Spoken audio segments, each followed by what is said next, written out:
il nostro prossimo ospite, il senatore Antonio De Poli, noi moderati. Buongiorno.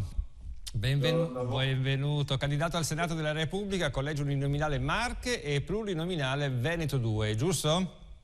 Giustissimo. Quindi alternanza Veneto-Marche. Si mangia bene in tutte e due le regioni, però diciamo che due territori che per molti aspetti possono essere dall'aspetto socio-economico delle piccole aziende territoriali marchigiane hanno una considerazione che sono vicine, ecco, qui c'è un tessuto economico, posso dire, quindi diventa per alcuni aspetti parallele tematiche che sono collegate tra l'altro oggi non solo nel Veneto ma anche in tutta Italia relativamente al problema di tutto quello che ne consegue, ma credo che sia oggi la priorità che abbiamo in ogni famiglia, in ogni azienda, vorrei dire, nella nostra società, prima di qualsiasi altra cosa. Questo è certo.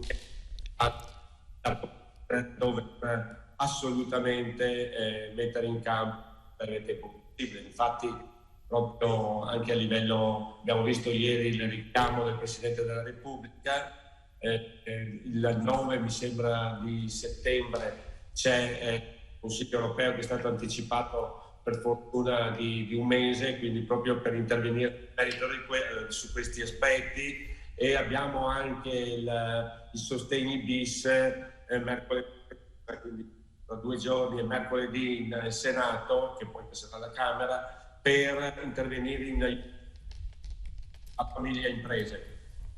Ecco, quindi sono giorni questi di grandi lavori molto frenetici in attesa appunto di arrivare poi al 25 di settembre per capire... Io sento, probabilmente forse c'è qualche interferenza con le linee telefoniche. Io ogni tanto la sento a scatti, senatore, speriamo non cada la linea, però ricordo anche a lei, come al precedente ospite, che possono arrivare le telefonate del nostro pubblico, quindi magari sentiamo anche la voce degli italiani, che in altre televisioni questo non succede. Lei conosce benissimo la nostra, sa come... Da 2 o 3 giorni. Esatto, grazie. E allora, senta un po', ma i problemi che bisogna affrontare, quelli più urgenti, credo, a parte i problemi energetici, il caro bolletti, il caro vita in generale, il carrello della spesa che diventa sempre più faticoso da trascinare perché pesa veramente a tutti gli effetti, ma poi il lavoro, i giovani, qual è nel vostro programma la priorità? Ma credo che, come diceva anche lei qualche secondo fa, partiamo dalla priorità, che è quella che oggi è da una parte appunto il caro energetico che c'è, luce e gas, dall'altra purtroppo le materie prime.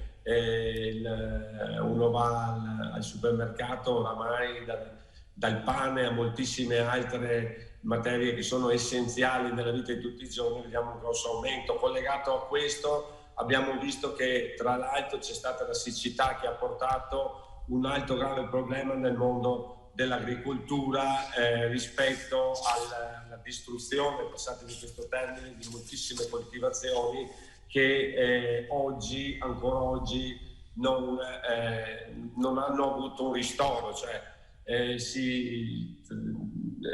c'è una valutazione da parte proprio del mondo agricolo che i raccolti minori, cito proprio quello che hanno detto, la siccità uccide i raccolti minori per 300 milioni, quindi voi pensate in questo momento che le priorità, oltre a quella che riguarda il lavoro e di conseguenza l'impresa, se non c'è lavoro non c'è dignità per nessuno di noi. E credo che questo sia uno degli aspetti importanti. Se non c'è l'impresa non c'è lavoro, quindi il collegamento, c'è un filo che cuce tutto questo aspetto che oggi rende difficile ma importante e sostanziale immediato l'intervento che noi dobbiamo fare, sia a livello italiano, certo, ma a livello europeo rispetto ad esempio... Pensi alla drammaticità del nostro paese quando sentiamo dire da un agricoltore che chiude la propria azienda, e magari non sarà l'unico, ma ce ne saranno tanti in Italia, vederci perdere un settore come questo, che è un po' la ricchezza anche del nostro paese, fa un po' pensare. Sentiamo chi c'è al telefono, poi dopo magari ci ritorniamo. Pronto? Pronto Massimo, buongiorno, Salvatore dalla Sardegna. Salvatore, buongiorno, prego. Allora vorrei dire al senatore, caro senatore, voi volete levare il reddito di cittadinanza alle persone che non lavorano. Questo è il punto primo. Il punto secondo, il ragazzino di 18 anni, 18-19 anni, che vive con i genitori, il reddito non lo prende, e se non va a fare il cameriere, non si va perché è sottopagato. Questo è il punto secondo, se lo metta bene in testa, questo è il punto secondo. Il punto terzo, ieri sono andato a pagare la luce di casa, 400 euro, luglio e agosto, e io sono un invalido civile, 400 euro di bolletta luce, ho fatto 2 rate, non me le volevano neanche fare, 2 rate da 200 euro. Io dico questo, ma come vi permettete a levare il reddito di cittadinanza? Io dico questo, il reddito si può modificare. Poi quando è stata fatta la legge è stato detto anche 8 ore alla settimana per i comuni. I comuni perché non chiamano questi percettori di reddito di cittadinanza a farli fare 8 euro? Il reddito va modificato, i soldi vanno dati ai comuni. Chi vuole il reddito fa domanda e va a fare lavori socialmente utili. Certo. Per il comune. Grazie Salvatore, grazie. Sentiamo senatore De Poli che cosa ne pensa sul reddito di cittadinanza e il suo schieramento politico, come intende reagire allo stesso. Prego. Ma io credo che il reddito di cittadinanza vada dato in modo particolare alle aziende, con l'abbattimento chiaramente del cuneo fiscale, quindi se uno prende una persona ha chiaramente un costo minore e di conseguenza può dare un salario maggiore.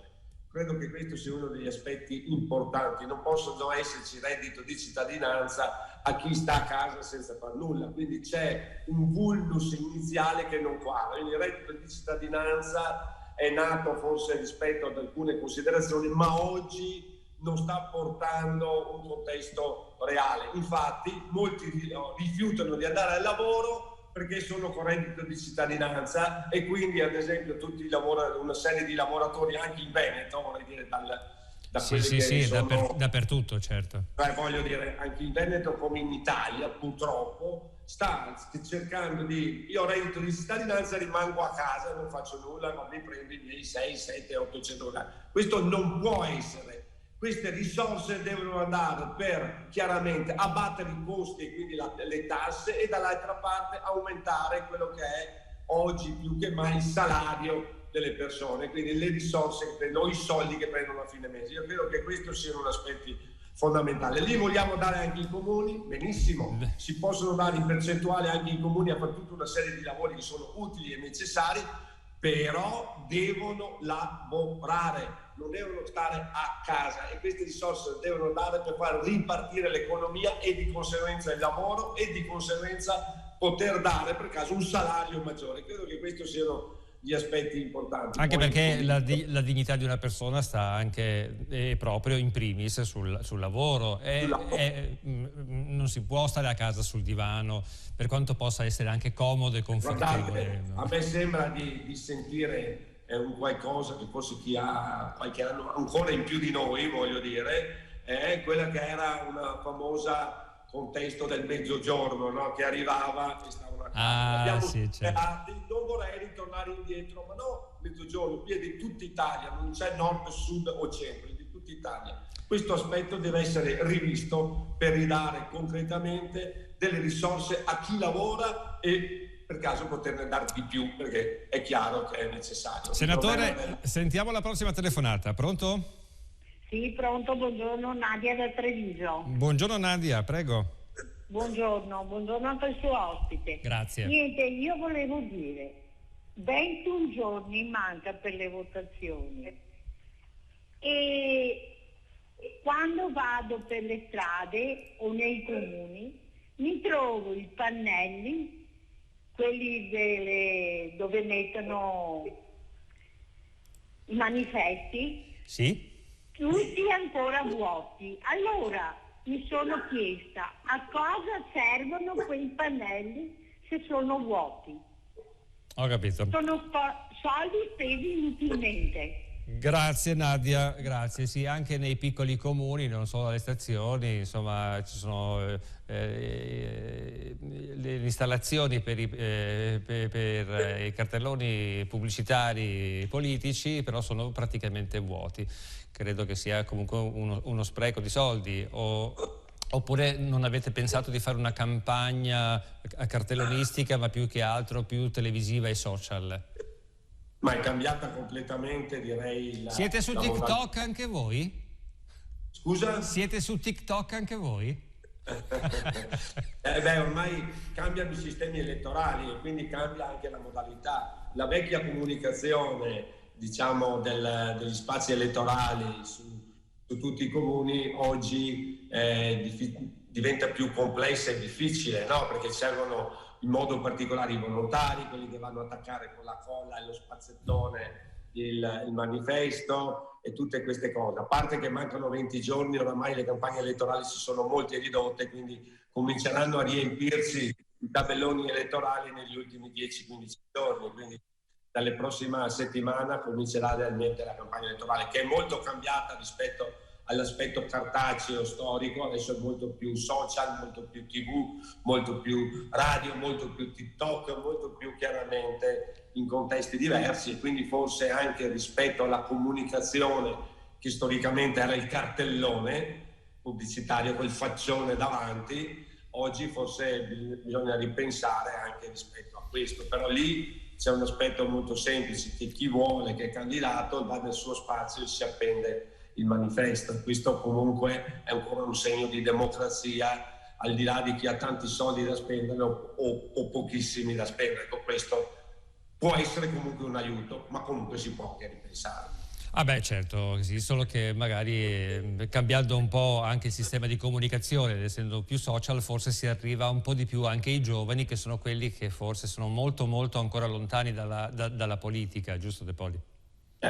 Certo, anche se non tanto per la campagna elettorale fino a se stessa, ma rispetto ad altri percorsi, noi abbiamo ripreso a fare corsi di formazione politica e devo dire che abbiamo avuto, contro ogni previsione, che non ce l'aspettavamo nemmeno noi, non me l'aspettavo, una forte partecipazione dei giovani molto interessati. Quindi bisogna trovare un meccanismo diverso da quello che era la partecipazione, come dicevo prima, ma i giovani non è vero che non sono interessati, dobbiamo farli interessare nella modalità nuova. Io faccio solo un esempio, ad esempio sì.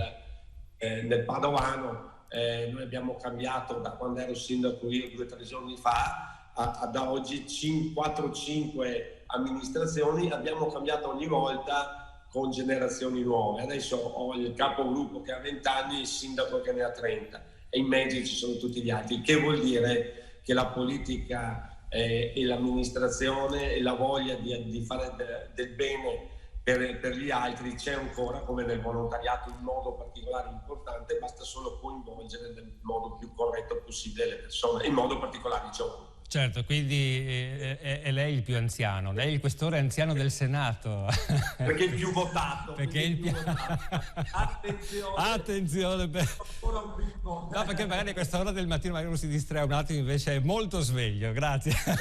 Noi 2 siamo 2 bimbi, quindi su questo non c'è dubbio. Me ne sono accorto. Grazie, senatore De Poli, buon lavoro per tutto e alla prossima.